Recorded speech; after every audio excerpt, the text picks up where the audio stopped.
नमस्कार दोस्तों, आशा करती हूँ आप सभी लोग बढ़िया होंगे। मेरा नाम है दिव्या ओला और आपके इस सेशन में मैं आपका स्वागत करती हूँ अपनी पाठशाला सिविल सर्विसेज के चैनल पे।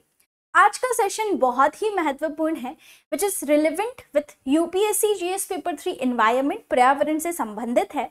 और हम एक बहुत ही इंपॉर्टेंट एनिमल स्पीशी के बारे में बात करने जा रहे हैं जो कि है एलिफेंट्स, राइट। तो आइए समझते हैं कि हाल ही में कुछ रिपोर्ट जारी हुई है जिसमें यहाँ पर जो एलिफेंट, जो भारतीय आपके हाथी हैं, इंडियन एलिफेंट्स हैं, उनके अंदर जो जेनेटिक डाइवर्सिटी है उसमें यहाँ पर कहीं ना कहीं गैप्स देखे गए हैं। और जो एलिफेंट्स की जनसंख्या है कुछ क्षेत्रों के अंदर, जिनके बारे में हम सेशन में डिस्कस करेंगे, उन पर यहाँ पर खतरा बताया जा रहा है। माइग्रेशन और जेनेटिक डाइवर्सिटी को लेके जो भी की फाइंडिंग्स हैं इस रिपोर्ट के तहत, उनके बारे में डिस्कस करेंगे। ये बहुत रेलेवेंट है, इंपॉर्टेंट है आपके एग्जाम से भी। सबसे पहले सुर्खी क्या है, what has been in the news. तो बेंगलोर जो है उसके national centre for biological sciences, that is NCBS, और आईआईएससी जो कि बहुत ही प्रेस्टिजियस यूनिवर्सिटी है, इंडियन इंस्टीट्यूट ऑफ साइंस, इन्होंने मिलके ये यहाँ पर डिस्कवर किया है कि जो भी हमारे इंडियन एलिफेंट्स हैं जो दक्षिण की तरफ माइग्रेट होके जा चुके हैं पिछले कुछ दशकों में, पिछले कुछ हजारों सालों में, जो एलिफेंट्स उत्तर से दक्षिण की तरफ माइग्रेट हुए हैं, उनके अंदर जीन्स जो होते हैं जिसमें आपका पूरा डीएनए का इंफॉर्मेशन स्टोर होता है, राइट, उनके अंदर जो विविधता है वो बहुत ही कम होती जा रही है, राइट। जैसे वो माइग्रेट किए हैं और स्पेशली सर्दर्न पार्ट में, सेनकोटा दर्रे के नीचे वाला जो हिस्सा है जहाँ हाथी रहते हैं, उस पॉपुलेशन के अंदर जेनेटिक डाइवर्सिटी बहुत ही कम देखी जा रही है, जिससे उनकी पॉपुलेशन या जनसंख्या को भी खतरा है। तो आइए डिटेल में समझते हैं कि क्या ये रिपोर्ट है, कितनी जनसंख्या है, कैसे हम यहाँ पर वेरिएशंस देखते हैं एलिफेंट्स के बीच। सबसे पहले आपको इस ऑर्गेनाइजेशन का नाम ध्यान रखना है कि किस ऑर्गेनाइजेशन के थ्रू यहाँ पर ये स्टडी कंडक्ट कराई गई है। तो this study has been pioneered by national centre for biological sciences, very very important. NCBS जो आपकी बोल सकते हैं एक जो आपका रिसर्च सेंटर है, राइट, तो यहाँ पर एनसीबीएस रिसर्च सेंटर के द्वारा, जो कि बेंगलुरु बेस्ड है, उन्होंने यहाँ पर ये रिसर्च किया है, ये आपका बोल सकते हैं अनुसंधान किया है, एंड इनका स्पेशलाइजेशन है बायोलॉजिकल रिसर्च के अंदर।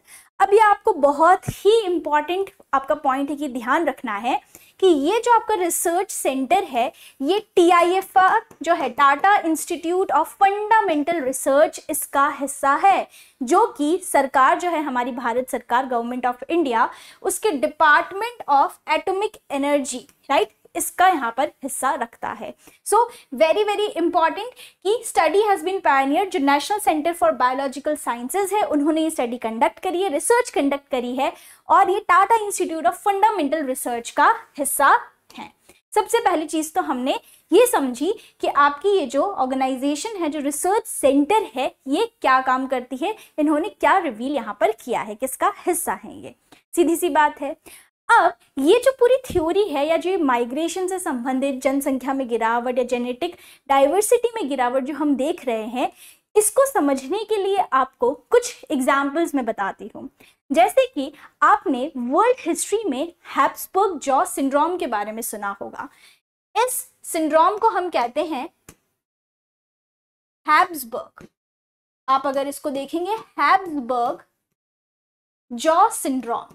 अब ये क्या सिंड्रोम है, इस तरह से अगर आप कुछ नोटिस करेंगे इन पिक्चर्स के अंदर, तो आपको यहाँ पर जो इनका जॉ है, ये कुछ अजीब सा एक अलग ही शेप में दिखाई देगा, यहाँ पर आप देख सकते हो, राइट।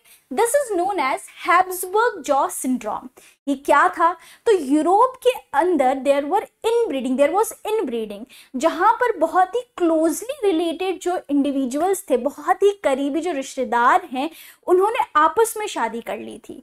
अब इसकी वजह से क्या हुआ कि कभी भी दो क्लोजली रिलेटेड इंडिविजुअल्स मीटिंग करते हैं तो उनकी जो प्रोजेनी, मतलब जो भी आगे पीढ़ी आएगी, उनमें रिसेसिव जीन्स डेवलप होने के चांसेस रहते हैं। रेसेसिव जीन्स का सीधा सा मतलब है कि कोई भी फीचर या ट्रेट जो है वो फुली डेवलप नहीं हो पाता। जैसे आपने देखा होगा कि बहुत सारे ऐसे बच्चे होते हैं, उनकी जो कान के नोब्यूल्स है ये चिपक जाते हैं, या कुछ इस तरीके से आपने बहुत डिफॉर्मिटीज बॉडी के अंदर देखी होगी, राइट। तो not a fully developed trait. तो इस तरह का जो रेसेसिव जीन्स की इनहेरिटेंस है, इसका खतरा रहता है अगर आप क्लोजली रिलेटेड इंडिविजुअल्स, मतलब एक ही बोल सकते हैं ब्लड लाइन वाले, आप शादी कर लेते हैं। इसको भारत में हिंदू मैरिज लॉ के तहत प्रोहिबिट कर रखा है, जिसे हम सपिंदा आपका विवाह है उसके नाम से भी जानते हैं। तो ये वाला जो जॉ सिंड्रोम है, अगर आप ये समझ पा रहे हैं तो आपका जो ये इश्यू है ये भी आपके लिए इजी हो जाएगा समझना। सबसे पहले अगर हम बात करते हैं एलिफेंट्स की, तो क्रेडल ऑफ ह्यूमन सिविलाइजेशन का जो नाम दिया जाता है जिस कॉन्टिनेंट को, वो कॉन्टिनेंट है आपका अफ्रीका। तो अफ्रीका सिर्फ ह्यूमन सिविलाइजेशन या फिर बोल सकते हैं ह्यूमन मैनकाइंड का ही क्रेडल नहीं है, बल्कि अगर हम प्रेजेंट इंडिया में जितने भी आपको एलिफेंट्स मिलते हैं उनका बोल सकते हैं माइग्रेशन जो हुआ है या जहाँ से वो आए हैं वो अफ्रीका ही है। यहाँ से ऐसा माना जाता है कि अफ्रीका से होते हुए, सेंट्रल एशियन कंट्री से होते हुए फिर जो भी एलिफेंट्स है वो भारत में आए। जिस तरह से हम आर्यन इन्वेजन थ्योरी पढ़ते हैं, आर्यन माइग्रेशन थ्योरी पढ़ते हैं कि वो ईरान और सेंट्रल एशिया से होते हुए भारत की तरफ आए थे, उसी तरह से जो एलिफेंट्स है उनका भी जो मुख्य बोल सकते हैं ग्रुप ऑफ जो पॉपुलेशन है वो माइग्रेट होते होते भारत में आई। और फिर जैसे ब्रीडिंग हुई तो उस तरीके से क्लाइमेटिक कंडीशन, जोग्राफिकल कंडीशन के हिसाब से यहाँ पर जो भी जीन्स है उन्होंने अपने आप को बोल सकते हैं अडेप्ट किया और एक इंडियन एलिफेंट करके हमारी पॉपुलेशन यहाँ पर बन के आई। बट माइग्रेशन कहीं ना कहीं से ह्यूमन मैनकाइंड का भी हुआ है और यहाँ पर हम एलिफेंट्स का भी देखते हैं, राइट।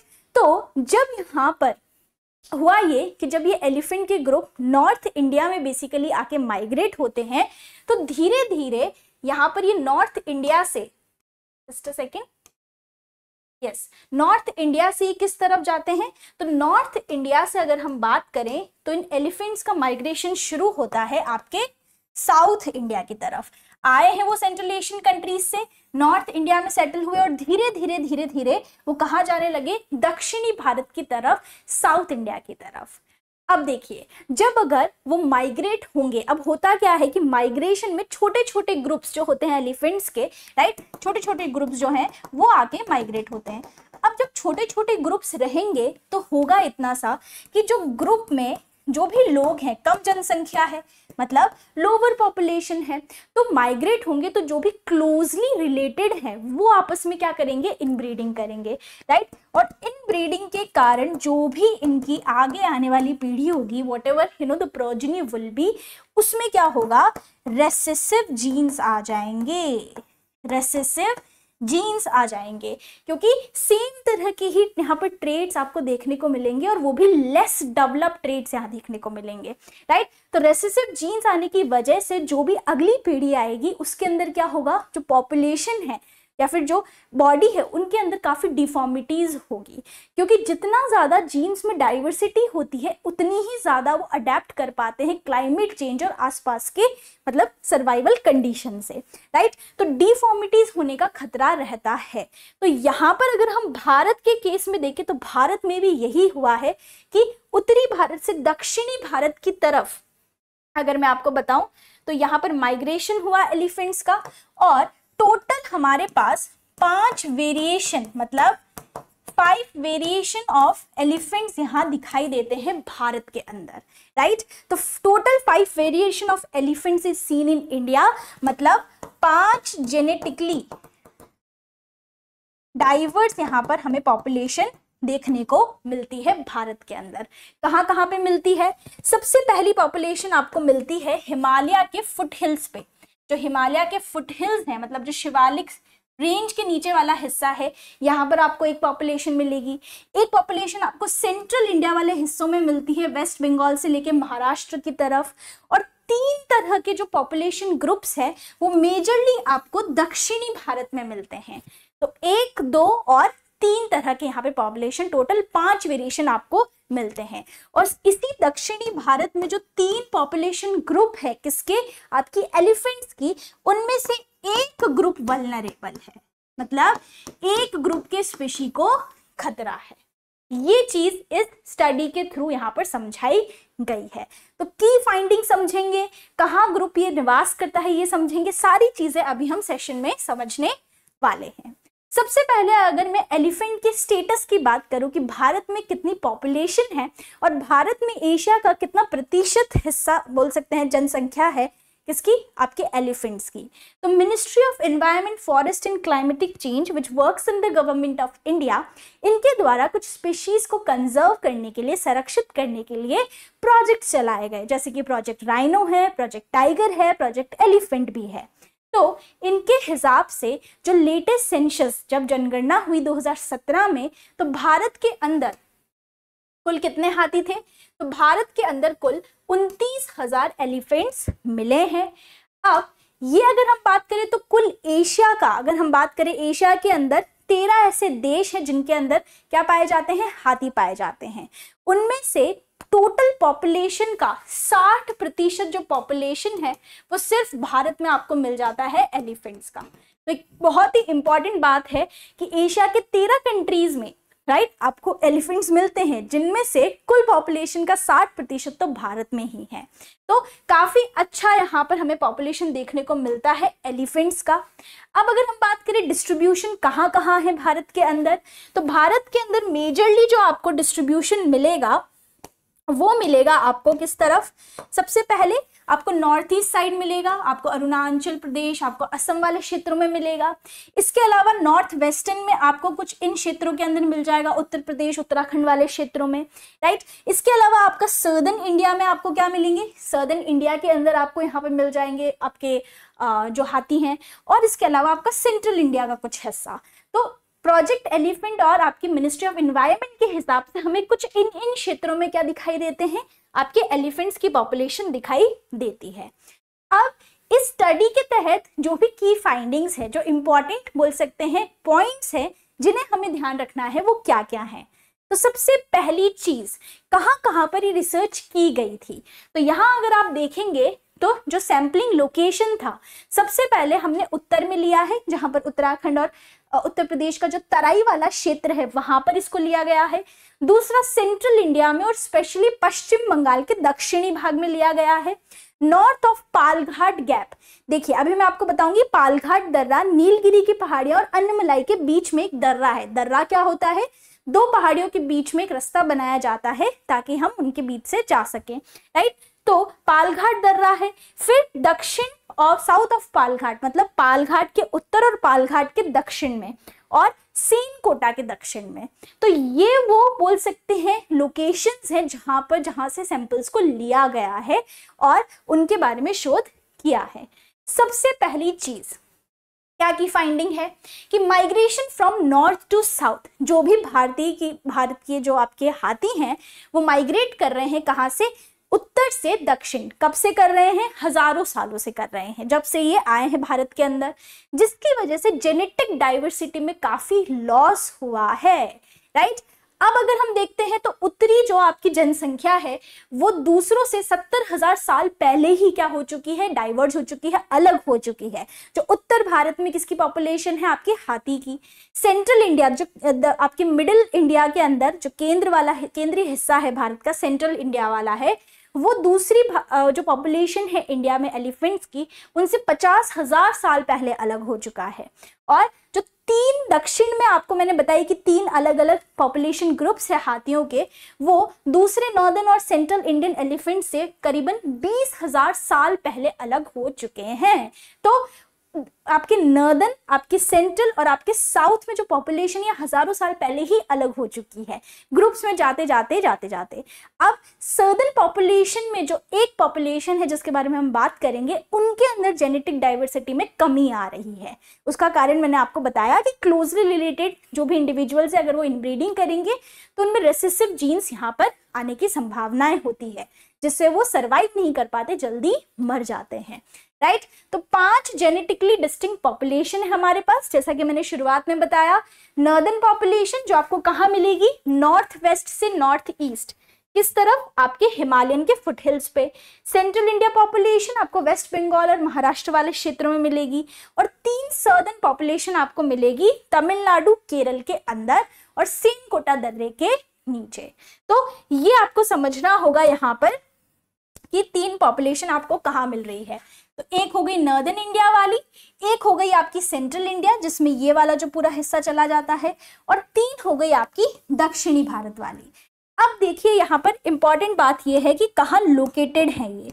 तो सबसे पहले ध्यान दीजिएगा कि दक्षिणी भारत में ये वाला जो हिस्सा है ये प्रायद्वीपीय भारत कहलाता है, जिसमें ये वाला जो भाग है यहाँ से लेकर यहाँ तक ये पश्चिमी घाट है, और यहाँ पर टूटे फूटे पूर्वी घाट है। जहां पर पश्चिमी और पूर्वी घाट मिलते हैं इनको हम नीलगिरी हिल्स कहते हैं, जिसकी सबसे ऊंची चोटी डोडा बेटा है। नीलगिरी के बाद एक दर्रा आता है जिसको हम कहते हैं पाल घाट दर्रा, that is Pal Ghat gap, right. इसका नाम है पाल घाट गैप, राइट। अब ये जो पाल घाट गैप है इसके उत्तर में एक ग्रुप मिलता है, इसके दक्षिण में एक ग्रुप मिलता है, और पाल घाट दर्रे के नीचे आपको दूसरी पहाड़ी मिलती है जिसका नाम है अन्नमलाई। तो पाल घाट दर्रा किसके बीच में है? अन्नमलाई की पहाड़ी जिसकी सबसे ऊंची चोटी अनामुदी है, और नीलगिरी की पहाड़ियों के बीच में। ये जो पालघाट दर्रा है ये तमिलनाडु के कोयम्बटूर को केरल के पलक्कड़ से जोड़ता है। किसके मध्य में? नीलगिरी और अन्नमलाई के मध्य में है। तो जो 3 स्पीशी है सदर्न इंडिया के अंदर, स्पीशी नहीं 3 जो ग्रुप है एलिफेंट्स के, उनमें से एक ग्रुप आपके पालघाट के उत्तर में, पालघाट के दक्षिण में, और एक ग्रुप आपको मिलता है सेनकोटा के दक्षिण में। सेनकोटा कहाँ स्थित है? तो अन्नमलाई के बाद आपको पालनी की पहाड़ियां मिलती है, यहाँ तमिलनाडु में वरुशनाड की पहाड़ियां मिलती हैं, और फिर सबसे नीचे इलायची की पहाड़ियां मिलती है।